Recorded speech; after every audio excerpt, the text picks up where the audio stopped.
पृथ्वीगढ़ में राजा विक्रांत सिंह राज्य किया करते थे। वह बड़े ही बहादुर और दयालु राजा थे।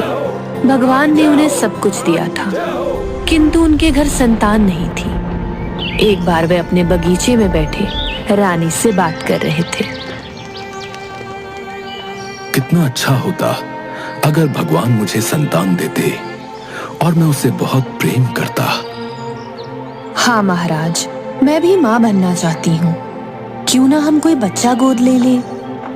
अगर किसी और के बच्चे को ही पालना है तो मनुष्य का ही क्यों? तभी एक बिल्ली का छोटा सा बच्चा उनके सामने आ गया और उसे देखकर उन्होंने उसे अपनी गोद में उठा लिया और उसे प्यार करने लगे। मैंने तुम्हारी ही बात मान ली महारानी। आज से यही मेरी औलाद है, मेरी बच्ची, इस राज्य की राजकुमारी। महाराज, सोच ले, आप इसके साथ वो न्याय नहीं कर पाएंगी जो इंसान की बेटी के साथ करते। आप हमें चुनौती दे रही हैं महारानी, तो फिर तय रहा, हम एक पिता की तरह इसकी पूरी जिम्मेदारी उठाएंगे। इसके बाद राजा ने इस बिल्ली के बच्चे को अपने बच्चों की तरह पाल पोस कर बड़ा किया। वो उसके साथ अपना पूरा वक्त बिताते। राजा विक्रांत सिंह और रानी ने उस नन्ही बिल्ली को अपनी बेटी मान लिया और उसका नाम रखा राजलक्ष्मी। अब ये कोई आम बिल्ली नहीं थी, बल्कि राजमहल की राजकुमारी थी। राजा ने उसके लिए महल में ही एक भव्य कक्ष बनवाया और उसके पालन पोषण में कोई कमी नहीं रखी। राजमहल में सबसे योग्य गुरु बुलाए गए, जिन्होंने राजलक्ष्मी को मनुष्य की बोली और पढ़ना लिखना सिखाया। आश्चर्य की बात ये थी कि वह बाकी बच्चों की तरह ही सीखने में तेज थी। वह ग्रंथों को ध्यान से सुनती और धीरे धीरे लिखना भी सीख गई। वह अपनी पूंछ से पेन पकड़ कुछ भी लिख सकती थी। महल की रानी उसे घर के कामकाज भी सिखाने लगी। एक दिन राजलक्ष्मी रसोई में आई। माँ, क्या मैं भी कुछ बना सकती हूँ? रानी पहले तो चौंक गई, फिर सोचा क्यों ना उसे मौका दिया जाए। उन्होंने उसे आटे की परात दी। राजलक्ष्मी ने छोटे छोटे हाथों से आटा गूंथा, मसाले मिलाए और देखते ही देखते स्वादिष्ट पराठे बना डाले। जब राजा के मित्रों ने भोजन किया तो वह आश्चर्यचकित रह गए। वाह, ये भोजन तो किसी अनुभवी रसोइये के हाथ का लगता है। राजन, ये मेरी बेटी राजलक्ष्मी ने बनाया है। राजलक्ष्मी न केवल खाना बनाना जानती थी, बल्कि उसे सुई धागे का काम, महल की देखभाल और प्रजा की समस्याओं को सुनना भी सिखाया गया। राजा ने उसे राजनीति, युद्ध कौशल और नेतृत्व करना भी सिखाया, ताकि वह बुद्धिमान और आत्मनिर्भर बने। वह घुड़सवारी, तीरंदाजी और तलवारबाजी में भी निपुण हो गई। एक दिन महल में विद्वान आया और बोला, महाराज, आपकी बेटी को किसी ने नहीं देखा, फिर हमें कैसे पता चलेगा कि वो कितनी विद्वान हैं और कितने विशेष गुण रखती हैं? क्या वो किसी परीक्षा में सफल हो सकती हैं? राजा ने गर्व से कहा,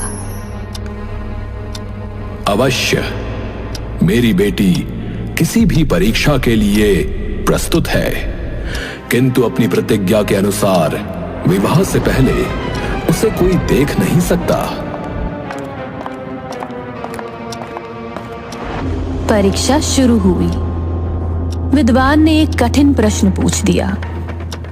अगर एक राजा के पास 2 राज्य हों, एक छोटा लेकिन शांतिपूर्ण और दूसरा बड़ा लेकिन विद्रोह से भरा हुआ, तो राजा को कौन सा राज्य चुनना चाहिए? राजा को बड़ा राज्य चुनकर वहां शांति स्थापित करनी चाहिए, क्योंकि एक सच्चे राजा का कर्तव्य है कि वह प्रजा को सुरक्षित और सुखी रखे। महाराज, आपकी पुत्री सिर्फ रूप से नहीं बल्कि बुद्धि से भी सच्ची राजकुमारी है। समय के साथ राजलक्ष्मी पूरे राज्य में अपनी समझदारी और गुणों के लिए प्रसिद्ध हो गई। वह न केवल एक स्नेही बेटी थी बल्कि एक निडर योद्धा और विदुषी भी थी। लेकिन अब तक किसी ने भी उसे नहीं देखा था। धीरे धीरे बिल्ली राजकुमारी बड़ी हो गई। महाराज, हमने कहा था ना, आप सारी जिम्मेदारी पूरी नहीं कर सकेंगे। अब राजकुमारी युवा हो गई है, भला इनका विवाह कैसे होगा? रानी की बात सुन राजा के मन में भी एक पिता की भांति अपनी पुत्री के विवाह की इच्छा जाग गई। किंतु मुश्किल की बात यह थी कि भला बिल्ली से विवाह कौन करेगा? राजा ने सोचा, अपनी पुत्री के लिए मैं सबसे अच्छा वर ढूंढ कर लाऊंगा। मुझे महारानी को दिखाना ही होगा कि मैं हर हाल में न्याय कर सकता हूं। राजा दिन रात सोचने लगे और एक दिन राजा ने उपाय ढूंढा और राज के चित्रकार को बुलाकर कहा, शाही चित्रकार, यही तुम्हारी परीक्षा का समय है। एक ऐसी रूपसी का चित्र बनाओ जिसे जो देखे मोहित हो जाए। अवश्य महाराज, ऐसा ही होगा। आप पुरस्कार तैयार रखें। चित्र तैयार होने के बाद राजा ने वह चित्र आसपास के सभी राज्यों में भिजवा दिया और शीघ्र ही नाहरगढ़ के राजकुमार ने राजा की बेटी के लिए विवाह का प्रस्ताव भेज दिया। राजा ने बिना देर करे इस प्रस्ताव को स्वीकार कर लिया, पर एक शर्त रखी। विवाह से पहले न मेरी पुत्री से कोई बात कर सकता है और न देख सकता है। यहां तक कि पुत्री का विवाह भी राजकुमार के चित्र से होगा। वो उनसे तभी मिल सकेंगे जब वो अनुमति देंगी। रानी ने राजा को समझाया ये ठीक नहीं, पर राजा ने उन्हें चुप करा दिया। चित्र को देख इतनी सुंदर पत्नी पाने के लालच में राजकुमार ने बात मान ली। निश्चित दिन राजकुमार बारात लेकर आए और बिल्ली के साथ उनके चित्र का विवाह कर दिया गया। महाराज, आपने हमारा बहुत आदर किया और भरपूर उपहार दिए। अपनी पुत्री के प्रति आपका प्रेम अद्भुत है, लेकिन अब मुझे अपने देश जाना होगा। महाराज ने आंसू भरी आंखों से अपनी बिल्ली जान से प्यारी बेटी को विदा कर दिया और बिल्ली राजकुमारी के साथ वे अपने शहर वापस चले गए। बिल्ली के साथ राजा ने लाखों करोड़ों इनाम भी भिजवाए थे, इसलिए राजकुमार का परिवार बड़ा ही खुश था।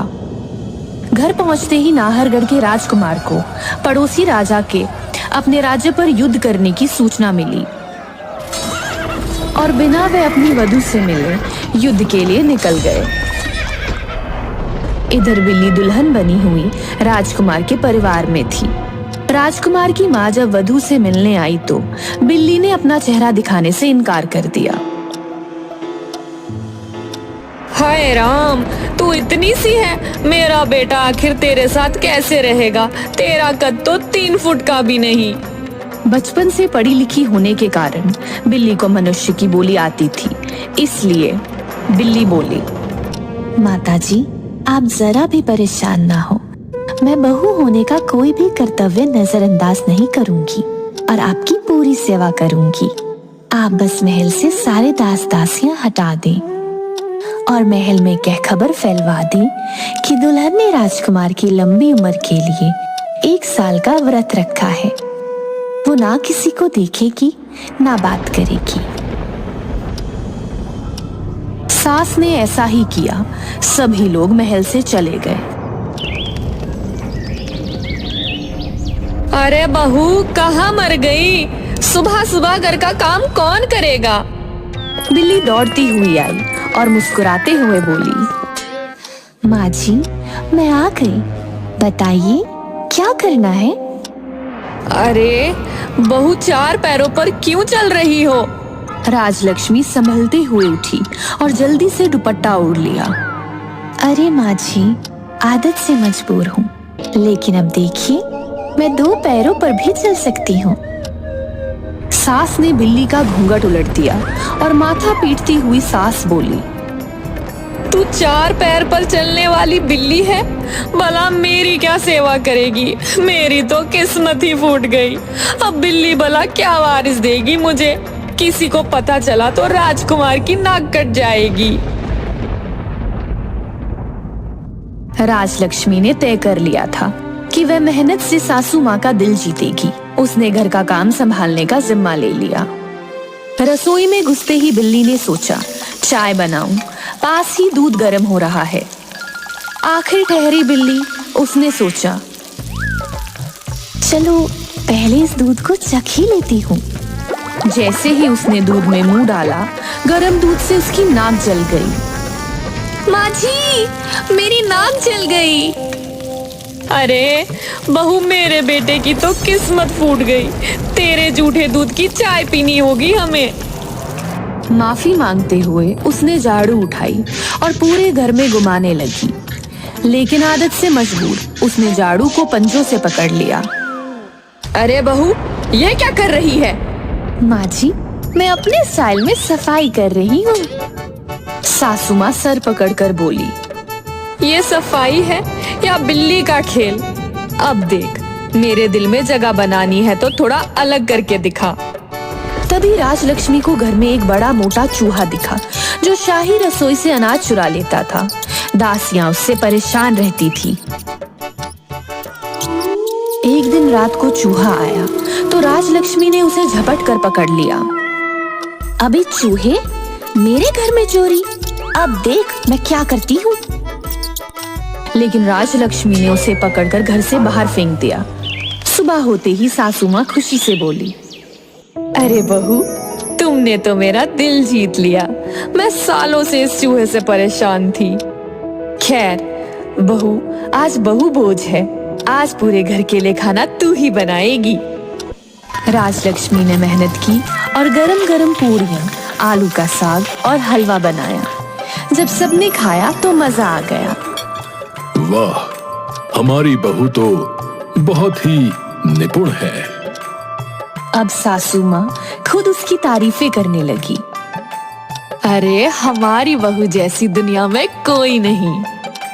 राजलक्ष्मी मुस्कुरा उठी, लेकिन सासू माँ के दिल में पूरी तरह जगह बनाने के लिए उसे अभी और मेहनत करनी थी।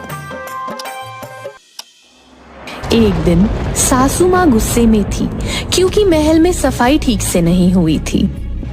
अरे ये नौकर चाकर काम के नहीं है, पूरा महल धूल से भरा पड़ा है। राजलक्ष्मी को एक अनोखा आइडिया आया। वह फटाफट कूदती फांदती पूरे महल में दौड़ने लगी और अपनी लंबी मुलायम पूंछ से फर्श चमकाने लगी। झाड़ू पोछा छोड़ो, अब देखो मेरी पूंछ का कमाल। सारा महल चमका दूंगी, बस करना होगा थोड़ा धमाल। महल में जहाँ जहाँ धूल थी, वह वहां जाकर घूम घूम कर पूंछ से सफाई करने लगी। वह कभी गोल घूमती, कभी पंजों के बल दौड़ती और कभी पूंछ को हवा में लहराते हुए जादू की झाड़ू की तरह पूरे फर्श को चमकाने लगी। सासू माँ ने देखा तो उनकी आंखें फटी की फटी रह गई। माँ जी, मैं सब कर सकती हूँ। अब से आपका महल सबसे साफ रहेगा। अब सफाई तो हो गई और राजलक्ष्मी को पता चला उसकी सास को कविताएं बहुत पसंद हैं। बस राजलक्ष्मी ने एक और अनोखा तरीका अपनाया। एक दिन सासू माँ आराम कर रही थी।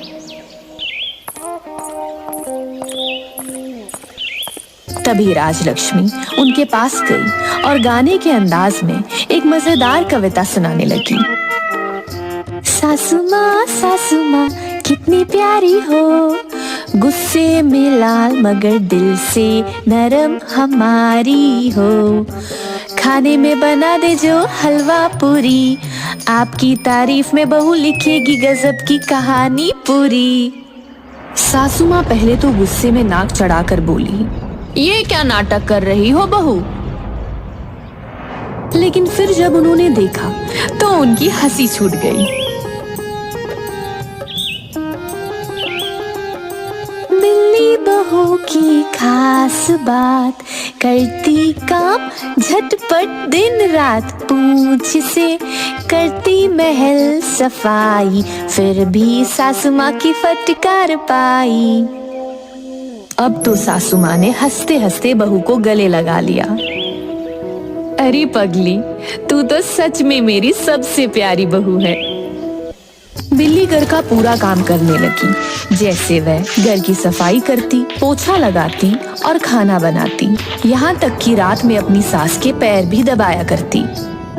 बिल्ली की सास उससे बहुत खुश थी, लेकिन उसे लगता था कि जब राजकुमार वापस आएगा और अपनी पत्नी से मिलेगा तब क्या होगा। बेटी, घर की तो सारी जिम्मेदारी तूने संभाल ली, पर राजकुमार के आने के बाद क्या होगा? माँ जी, आप परेशान ना हो, जो मेरे भाग्य में होगा मैं स्वीकार कर लूंगी।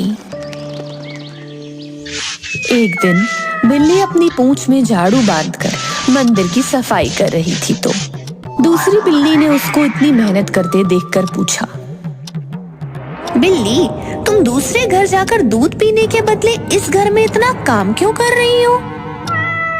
राजा के घर रहते रहते मुझे रिश्तों का ज्ञान हो गया। अब मैं शरीर से बिल्ली जरूर हूँ, लेकिन दिल से मैं एक लड़की हूँ और अब मेरा विवाह हो चुका है। मैं अपनी ससुराल वालों की सेवा करना चाहती हूँ और अपने पति की लंबी उम्र चाहती हूँ। अपने घर की खुशी के लिए मैं रात दिन काम करके मेहनत करती हूँ। शायद किसी दिन भगवान मुझे बिल्ली से लड़की बना दे। अरे पगली, भला ऐसा कभी हुआ है? तू कुछ भी कर, पर राजकुमार आते ही तुझे घर से निकाल देंगे। बेहतर है मेरे साथ चल। बिल्ली ने कोई जवाब नहीं दिया और मन लगा के सास ससुर की सेवा करती रही। उसकी सास बिल्ली की चिंता में आए दिन बीमार रहने लगी।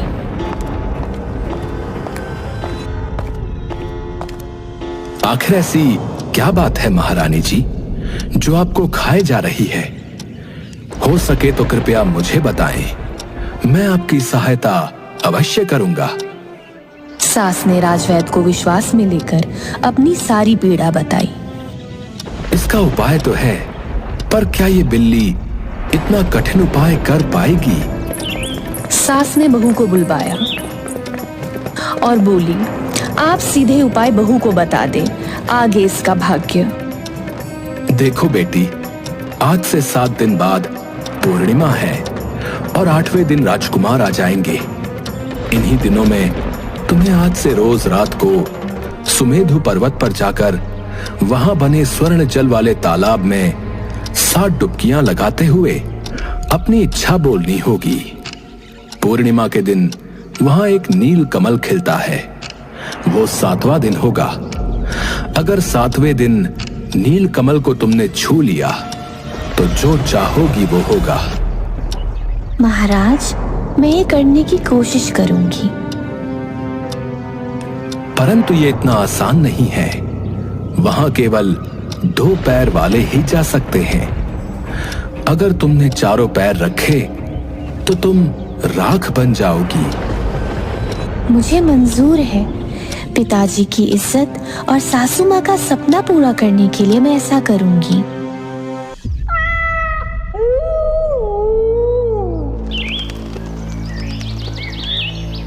आज आखिरी दिन है, अगर आज मैं नील कमल को छू पाई तो सब कुछ ठीक हो जाएगा। राजकुमार भी राज्य की तरफ लौट रहे थे।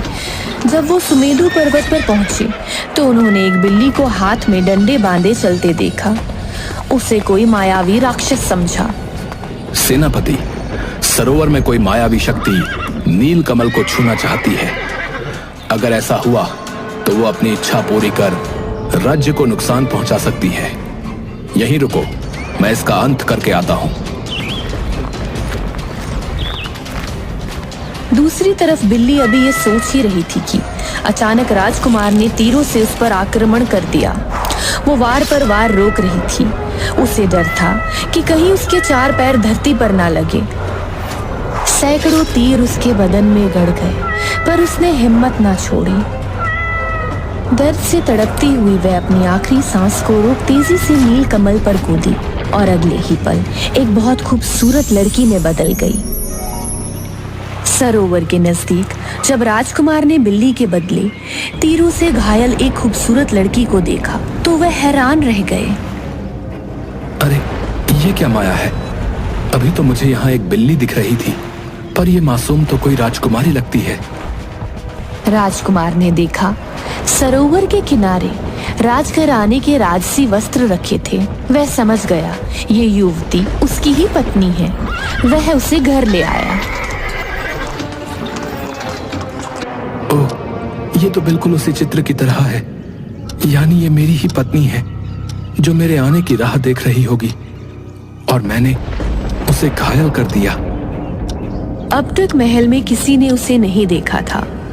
उसका रूप देख सभी हैरान रह गए। सब बहुत खुश हुए। राजकुमार ने बिल्ली की बहुत सेवा की और बिल्ली भी ठीक हो गई। वो खुशी खुशी अपने परिवार के साथ रहने लगी। एक दिन जब सभी भोजन कर रहे थे, बिल्ली कुमारी बेहोश हो गई। राजवैद्य ने बताया वो माँ बनने वाली है। चारों तरफ खुशी फैल गई। राजकुमार बड़ा खुश हुआ और अब सभी बिल्ली को और प्यार करने लगे। आखिरकार वो उनके राज्य का वारिस जो देने जा रही थी। लेकिन कुछ दिनों के बाद बिल्ली के पिता राजा के सिपाही आए और बिल्ली को विदा कराने के बारे में बात करने लगे। तब बिल्ली की सास राजकुमार को उदास देखकर बोली, उदास होने की जरूरत नहीं है। हमारी बहू कहीं नहीं जाएगी। अब इसके पिता को सबक सिखाने का समय आ गया है। राजा को यह खबर दे दें कि उनकी पुत्री गर्भवती है, इसलिए यात्रा नहीं कर सकती। उससे मिलने उन्हें स्वयं आना होगा। वो जल्दी ही नाना बनने वाले हैं। सिपाहियों की ये बात सुनकर राजा बड़े हैरान हो गए। ये क्या नरगल बक रहे हो? भला ये कैसे हो सकता है? राजा घबरा गए। कहीं उनकी बेटी परेशानी में तो नहीं? मेरी गलती की सजा उसे तो नहीं मिल रही?